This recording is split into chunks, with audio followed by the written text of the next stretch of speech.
1.150. Oh, but Mateos is going to go for it here, 150. betting more than 1.1 million. This is filthy. If an opponent isn't continuing properly on early streets, then they never have enough combos to bluff with on the river. How good is this guy? Taking this much time, he believes he has the best hand.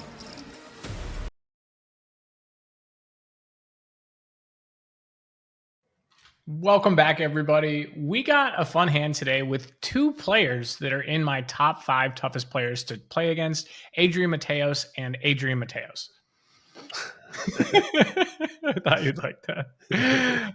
Yeah, so in all reality, let me paint the picture a little bit. PokerGo Cup, about 2-3 years ago, and Foxen has a slight chip lead, but 4 players are really close, and then there's 1 player with 12 and a half bigs. So maybe 13 bigs. It sets the scene for the situation where even though Foxen covers Mateos, he's still somewhat incentivized to not really go crazy. You can't put as much pressure on as you can, because if you lose even a smaller medium pot from Mateos, he's the chip leader. Yeah, so the future game is pretty significant here. He's on my left, which is obviously not the person that I want to have the chip lead. So winning this pot is relatively important. Important to also pay attention to the stack depth. He is only 30 bigs effective.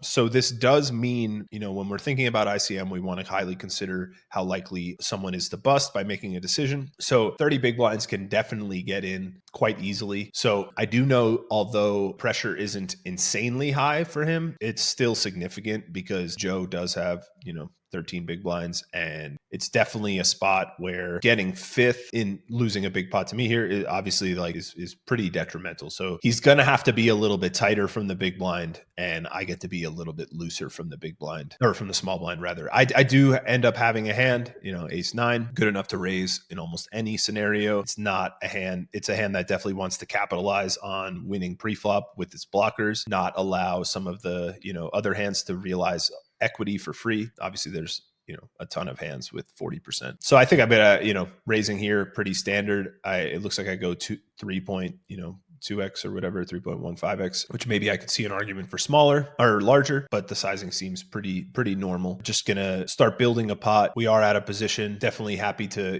put money in here with the ace 9 and then see where we go from there. I should have a significant edge post flop, given that the ICM dictates that he will be able to realize equity quite a bit less than I will. Yeah, absolutely. And, I think he has a pretty standard call here. Like his hand just way too good to do anything but that.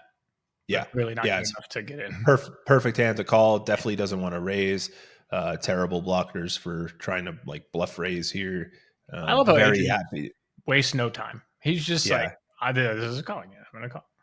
Adrian's quick. Yeah. And I definitely really appreciate that. He doesn't waste time, and he recognizes, like some other players do not, that calling quickly here, okay, yeah, maybe you don't have aces. It's like, okay, but you didn't really anyway. So calling quickly in this spot doesn't really give any information away, but it does seem like some players think that it might, so they try really hard to balance all these. Anyway, respect to Adrian for not doing that, not wasting people's time for no reason. But yeah, given the situation, I'm going to be c-betting at a pretty high frequency. This isn't the board that I had in mind. It's not a great flop for me. It does hit his call range reasonably well. However, he still does have a lot of hands that just fold, a lot of hands with a good amount of equity, and my ace 9 is pretty good. So I want to protect my hand here. I want to deny some equity, and he shouldn't have many raises at all. So that's another important consideration when taking some of these marginal c-bet spots, is how often do I get raised? And the less you get raised, the more you want to c-bet, and vice versa. So in this spot,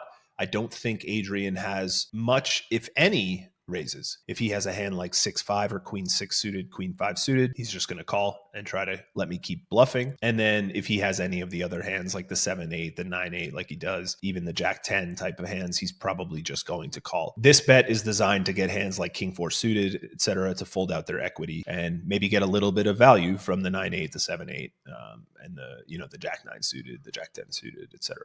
It is worth noting that on a queen 5-6 rainbow board, in general, solver land likes to bet a little bit larger just because the connectivity of the 5 and the 6, our opponent's going to have a lot more hands that we want to make indifferent to make it harder for them to continue. But in ICM world, which is clearly where we are at this any final table, our opponent doesn't get to continue as wide. So that makes a significant difference. And yeah, generally the smaller size.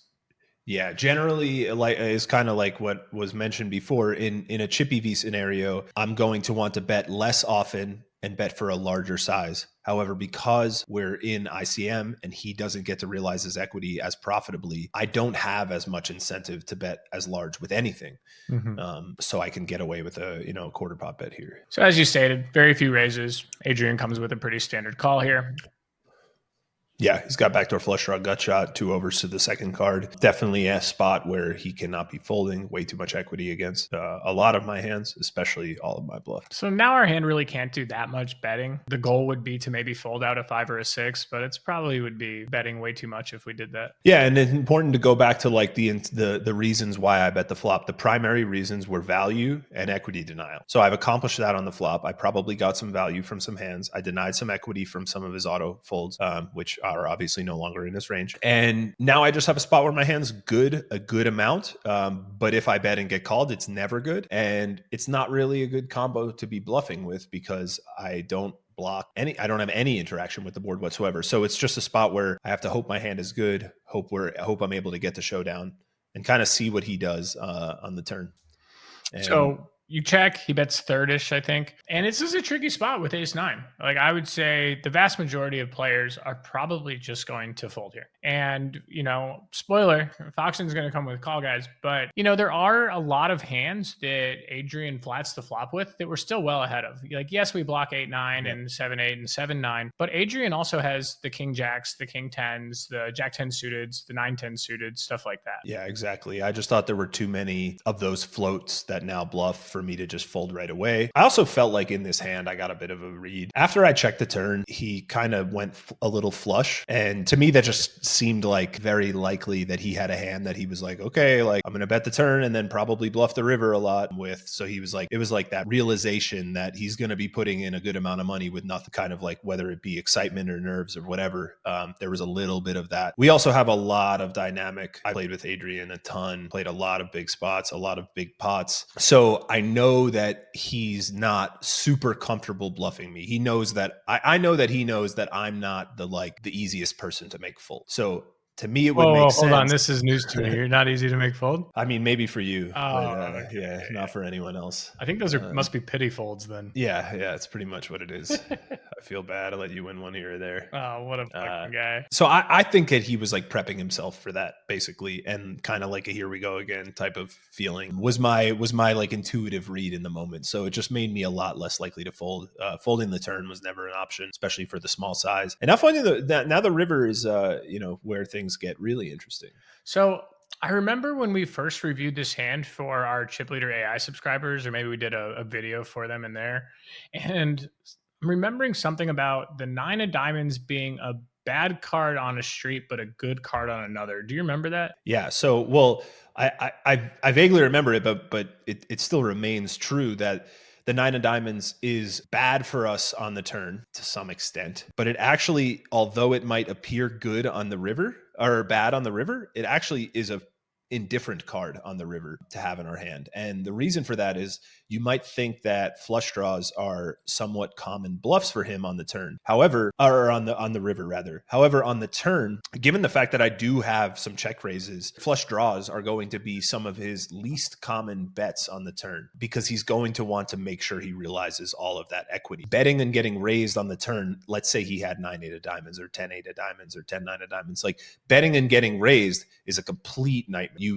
You probably have to fold, and you're folding out like at a bare minimum 20% equity, which is, too much to want to fold when you're playing in position against a range that you're fairly likely to be able to win against on the river if they fold the turn. So the range of hands that I fold the turn with are very often also folding the river. They might bluff sometimes on the diamonds that he gets there. So it doesn't make very much sense for him to be betting the turn with a flush draw unless it's the Queen X of diamonds, the super nutted flush draw. So it might appear like the 9 of diamonds, considering it blocks a lot of the potential draws, is a bad card to have. But I think it ends up being indifferent on the river and actually kind of good on the turn because sure, it does eliminate what you might think are some bluffs, but he is not bluffing those diamond combos. So again, it just doesn't interact with that range at all. Yeah, definitely see that. So Do you think he has 3-4 suited pre-flop? Yes, I think 3-4 suited is there.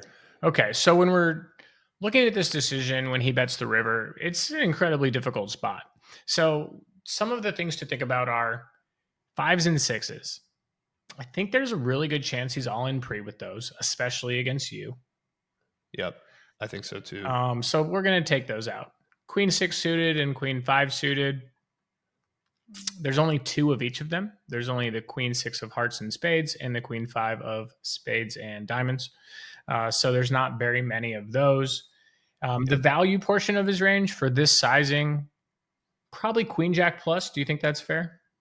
Yeah, maybe Queen 10's in there. I think he can pretty comfortably assume that if I have better than Queen 9 or Queen 8, I'm going to be betting the turn. So I think you can cap me at like a really bad queen, like Queen 3, Queen 4 is probably like the top of my range here on the turn. 5-6, which he could have, is certainly betting the turn, maybe for a larger size, but irrelevant here because it's always checking the river. And then we really got to think of the bluffs, because if we think about having the 9 of diamonds, well, a lot of the really obvious bluffs are the ones I previously stated, these straight draws that are above the 6. And then there's some bluffs here that might not be as obvious to everyone, but a hand like King Jack and King 10, Jack 10 suited, Jack 9 suited, 9 10 suited, and that's a lot of combo. And so it's somewhat difficult for him to have the appropriate number of value combos if he's betting with all of his bluffs. Yeah, and this is where the 9 of diamonds kind of comes into play, because I think that all of those potential bluff combos that you mentioned, a handful of them do contain a 9. So you might think having a 9 is bad to call when it interacts with his bluffs. But to go back to the turn, if he's not betting that Jack 9 of diamonds type of combo on the turn, or the King 9 of diamonds, or if he's not betting those on the turn, well, now we actually have, again, no interaction with the bluff combos because he doesn't have the 2 diamond combos that he bluffs with. I don't know if he even has like 9-8 off that he calls pre. I'm not sure what he does. I assume that he does call pre with 9-8 off, but he might not. And so that's the one hand that I can think of, the 9-8 or the 9-7, and 9-7 off probably does fold. Like I think 9-8 off would be toward the bottom of the continue range pre-flop. Yeah. So 9-7 off probably does fold. So I do block, I guess, a handful of the 9 of diamonds 8 combos, which there's only 3 of them. So blocking 3 of the potential bluff combos that we're not even really sure if they're in there, I think is, again, I'm going to say pretty much irrelevant, the 9 of diamonds here. And when you have a card that doesn't interact with the bluff range at all, or basically doesn't interact with it at all, it actually becomes quite a good card, because now it opens up all of their other potential bluff combos. So like the fact that I don't think he's bluffing the turn with diamonds makes this 9 of diamonds it's slightly better than an indifferent card for me being. Yeah, couldn't agree more. Well, let's see what happens next. So combining all of those things with the fact that, also this size on the river is pretty big. He bets like 80% or something like that. So now, his value range is like good queens and 3-4. If 5s or 6s are ever in there. Yeah. But it's pretty narrow here. Ace Queen's clearly always finding its way into a 3-bet shove or 3-bet call range preflop. What do you think the King Queen combos are doing? I think King Queen off is probably calling, and King Queen suited is probably either raising or jamming a decent amount. It is a lot of chips to jam, so I wouldn't be shocked if he does have all of those pre. I kind of think all of the King Queens are in there too. Yeah, I think it's more like, but Ace Queen definitely isn't. Ace Queen is 100% not in the range. So so we're looking at like King Queen, Queen Jack, Queen 10, and then Queen 9 might be the bottom, which again, now the 9 becomes a little bit nice. I blocked that Queen 9, which is, I think one of the relatively common combos for him to have Queen 9 suited here. Yeah, and a lot of your bet flop check call turn range is probably some of that like Ace 4, maybe pocket 4s, pocket 3s, Ace 3. And so his King highs and Jack highs and 10 highs that float the flop, when they unblock your Ace highs, it's just going to increase the frequency in which they follow through. Yep. Yeah. I think all of those are mandatory continues. And this is something where I really enjoy playing against someone like Adrian. A lot of respect for his game. I love playing against someone who I know has all the bluffs that he's supposed to. There are some times when you're playing against someone and you're like, are they bluffing this hand? I don't know. And then we have to start like reducing their bluff combos and potentially folding a lot more because we think maybe they're missing the bluffs a handful of the time.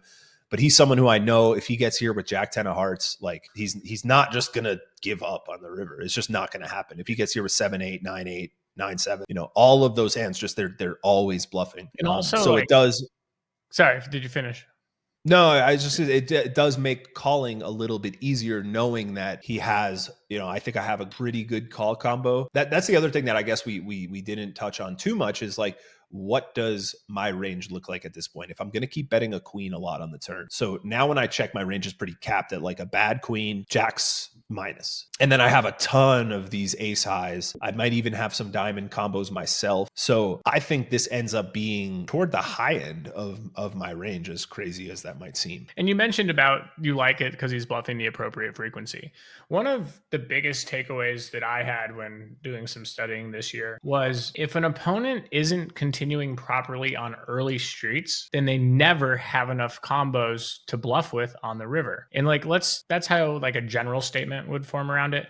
To make it more specific, if you're playing against someone who's folding Jack 10 suited and King Jack off and stuff like that on the flop, then you're just torching money probably by calling the turn. Exactly. And so the turn becomes easy fold. Yeah, that's why poker is such like a delicate art. Because you really just have to make sure like each opponent is so specific. If your opponent is folding the early street hands, then you basically never get to call rivers in theory. Yeah, even and I think it's very fickle in the sense that even if it's just a few of those combos, if we're looking at like the overall theoretical game tree, when a few of those, it doesn't take that many. It just takes a few of those bluff combos to fall out. A few of those would be bluff combos on the flop or the turn to fall out to now all of a sudden have a really, really dicey situation because it's very unlikely that anyone is losing the value combos. Like the value combos are really, really easy to see here. There's no... The only one would be 3-4 suited if they're a little too tight in early streets. Maybe if they're a little too tight pre, yeah. But if they're a little too tight pre, the 3-4 suited isn't in there. And then a whole ton, there's a lot more bluffs than those. Yeah. All of those other combos are not there. There's a lot more bluffs that would be missed by someone who's too tight pre than there are that four combos of 3-4.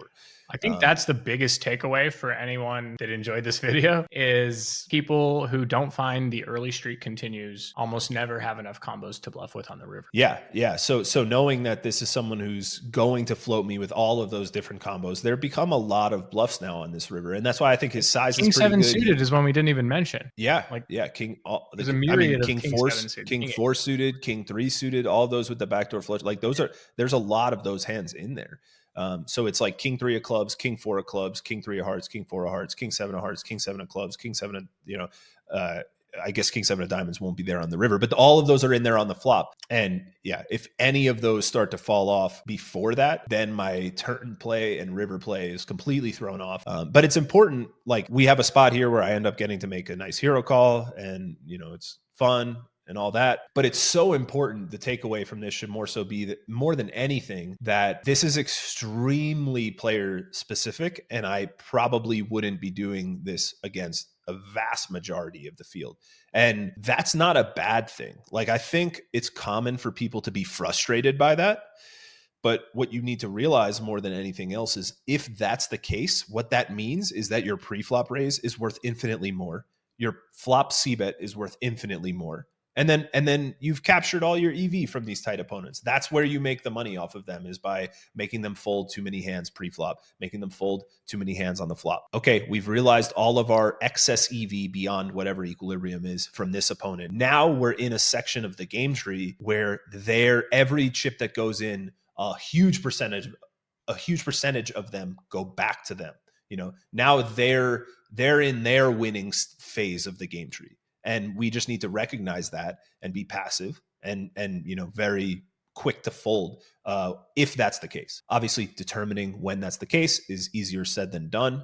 But I do think, with enough experience, it becomes pretty intuitive when you're like, okay, I get a pretty good idea that this guy's folding a little bit more than he's supposed to. And it doesn't take that much. All right, well, we're getting a little long. Got to make sure the YouTube algorithm likes us. But yeah, I hope everyone watching this learns something. If not, please get a hold of me and you can help us do content because you probably got a lot of poker knowledge to share. With that being said, we'll see you in the next one.